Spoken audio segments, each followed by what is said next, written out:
Bueno, pues a mí de las sesiones del Congreso que me toca resumir son el Simposium de Biomarín sobre el uso de Pegvaliasa en Europa los 3 últimos años, la sesión paralela sobre perspectivas de fenilcetonuria y otra sesión paralela sobre desórdenes de aminoácidos. Respecto al Simposio de Biomarín, estaba presentado por una doctora italiana y otra alemana. Ambas estaban muy satisfechas en cuanto a tolerancia de proteínas naturales, la mejora de la función neurológica, la calidad de vida de los pacientes y abogaban su mensaje era que merecía la pena intentar el tratamiento con Pegvaliasa a pesar de los posibles efectos secundarios que pudiera provocar esta enfermedad. Aparte de eso, que era lo esperado en un simposio promocional, pero a mí lo que me pareció importante eran los mensajes o pequeñas ideas que quedaban al final del simposio. Una la presentó Valentina Rovelli, que es la doctora de Milán, que ellos llevan un año utilizando la medicación y 2 pacientes. Y lo importante era que tenían un paciente que, tras la respuesta inicial positiva, lo que pasaba es que una ingesta excesiva de proteínas, algunos pacientes tienen hipofenilalaninemiia y tienen que comer mucho, pero en otros casos una ingesta excesiva de proteínas puede exceder la función del fármaco y provocar mal control por exceso de fenilalanina. Y luego habló Ana Muntau, que es la doctora de Hamburgo. Ahí tienen más experiencia, llevan 3 años y 28 pacientes. Y como mensajes respecto a los efectos adversos, que aunque la mayoría de los efectos adversos se observan en los 6 primeros meses, que es el tiempo en el que se supone que se exige un observador, advertían que podía haber reacciones tardías, con lo cual mantener el observador y posiblemente la medicación para evitar estos efectos secundarios debería alargarse en el tiempo. Daba algunas ideas sobre las artralgias, cómo tratarlas. Y respecto a la dosis, que quizás lo que más nos interesa, también teniendo en cuenta que eso influye en el precio del medicamento, la mayoría de los pacientes, o sea, como media, necesitan 40 miligramos al día, lo cual supone 2 inyecciones, por tal como están cargadas el fármaco. Algunos precisan menos y en algunos precisan 60 miligramos al día, pero tener cuidado cuando se va a aprobar esta dosis en pacientes que no son respondedores, porque en el caso de que el paciente tenga muchos efectos secundarios previos, es cuando, al probar a 60 miligramos al día, es cuando aparecen los efectos secundarios graves. Con lo cual, tanto ella como Cary Harding, que era el moderador americano, que allí tiene mucha más experiencia, recomendaban no utilizar la dosis, no subir a 60 miligramos, salvo que el paciente estuviera libre de todo otro efecto secundario. Respecto a las nuevas perspectivas, a la sesión paralela de nuevas perspectivas en PKU, esta fue la última presentación. Lo que pasa que es que fue una pena porque la presentaron muy mal, pero hablaba de utilizar la metodología CRISP para crear distintas líneas celulares PKU que permitieran ver respuestas al tratamiento y ver funcionalidad, etcétera. Luego hubo un par de presentaciones sobre modelos animales, uno presentado por Lourdes de aquí de Madrid, en la que presentaban una nueva variante de ratón PKU con esta mutación, que es una variante frecuente de splicing, y bueno, pues presentaban que habían conseguido esta variante, que el ratón se comportaba como era de esperar por esta mutación y que era una forma de ampliar la gama de modelos animales para la enfermedad. Y luego de Cary Harding, de Estados Unidos, trataban a ratones con Pegvaliasa desde el nacimiento. El problema del modelo ratón es que no se puede empezar la dieta hasta el destete, mientras que si se usaba Pegvaliasa se podía usar desde el nacimiento. Lo que ven es que estos ratones tratados desde el nacimiento tienen un comportamiento mejor que los tratados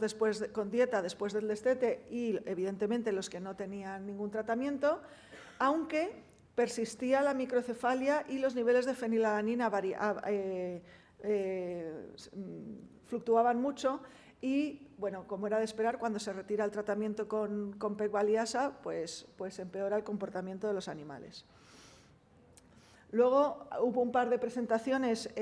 respecto a biomarcadores o posibles futuros biomarcadores, uno de Hamburgo, de Alemania, en el que estudiaban el proteoma e intentaban o localizaban aquellas proteínas que interactúan con la fenilalanina hidroxilasa, buscando aquellas que en un futuro pudieran, ver cómo interactúan con la pH, cómo interactúan con la pH cuando está mutada y ver si alguna de estas proteínas podría ser o bien marcador de la enfermedad o una diana terapéutica, pero eso es para el futuro. De momento era solo la identificación de estas proteínas.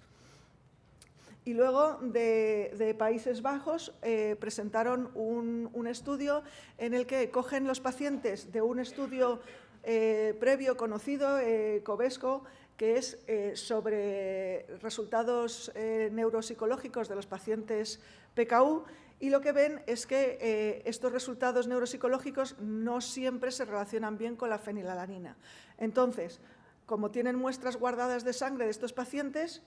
buscan otros biomarcadores que pudieran tener mejor relación con los resultados luego neuropsicológicos, y lo que ven, todos los que prueban, que este marcador, la N-lactoil-fenilalanina, puede ser o puede apuntarse como mejor biomarcador de la fenilcetonuria que la fenilalanina sin más, porque se relaciona mejor luego con el resultado de los pacientes. Y quizá la representación más interesante fue la que hizo François Fayet de Francia, que trabaja junto con un grupo estadounidense, que lo que han encontrado es una nueva etiología de hiperfenilalaninemia en un RNA, se llama no codificante largo, un RNA no codificante largo que transcribe esta molécula y que, igual que el DNA JC12, interactúa con pH y tirosina, con fenilalanina hidroxilasa y tiroxina hidroxilasa. Cuando hay mutaciones o cuando este RNA no es adecuado, estas dos enzimas se ven afectadas. Lo que han visto es que tanto en in vitro como en el modelo ratón da lugar a hiperfenilalanemia y una grave afectación neurológica. Pero quizá lo más interesante es que en las líneas celulares y en ratones PKU, al inyectar este RNA, en algunas mutaciones mejora la función pH, con lo cual podría usarse como un posible nuevo tratamiento para determinadas mutaciones de PKU, igual que se usa la BH4. Y luego, respecto a la sesión paralela de aminoácidos, una presentación sobre comparando la utilización de dosis altas o bajas de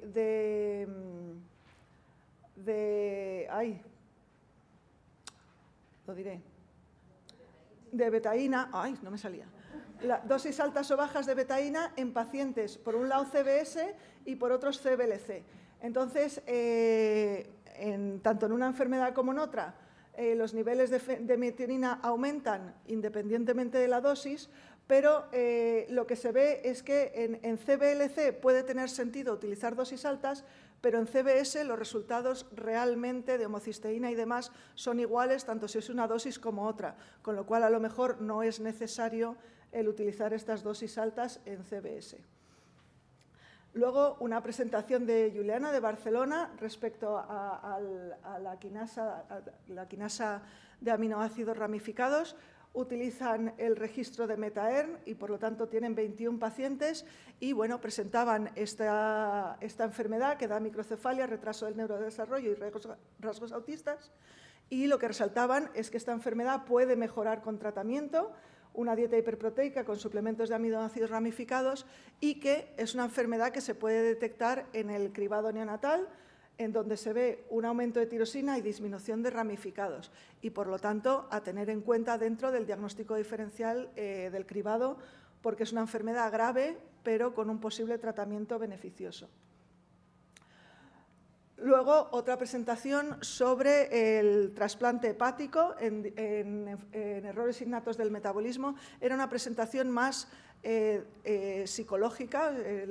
o valoraban más los aspectos psicológicos del trasplante. Y incluían pacientes de jarabe de arce, distintas acidurías orgánicas, sobre todo propiónica y metilmalónica, y del ciclo de la urea, y se centraban, como digo, en calidad de vida y sensación de bienestar de los pacientes, que bueno, el score emocional mejoraba en todos ellos, lo que no mejoraban tanto a lo mejor eran las puntuaciones sociales, es decir, que la socialización de los pacientes seguía estando alterada después del trasplante. Una presentación de un hombre muy entusiasta, australiano, que él abogaba por el uso de la drosófila como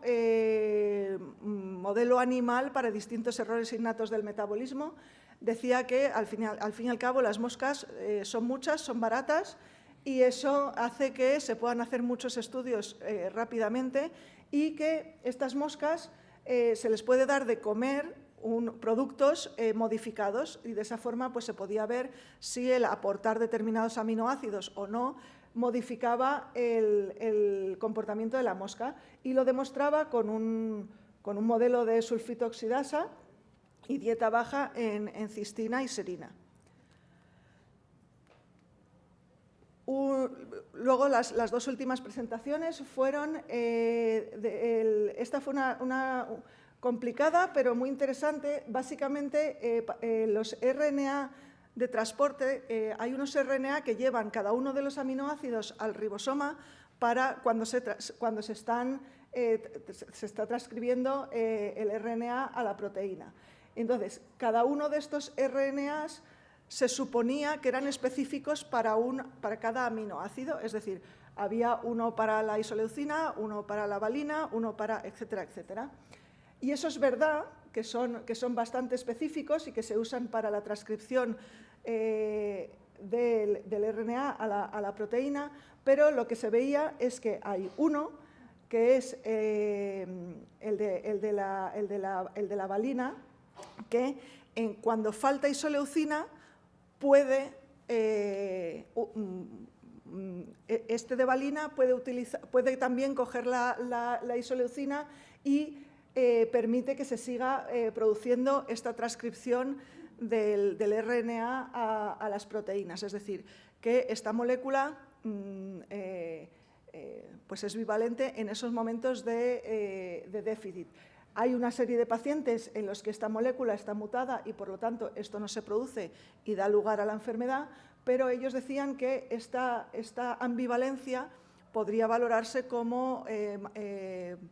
bueno, para algunas terapias en algunas enfermedades de aminoácidos ramificados, y que saber que por mucha restricción de isoleucina a lo mejor se sigue transcribiendo por esta ambivalencia del RNA.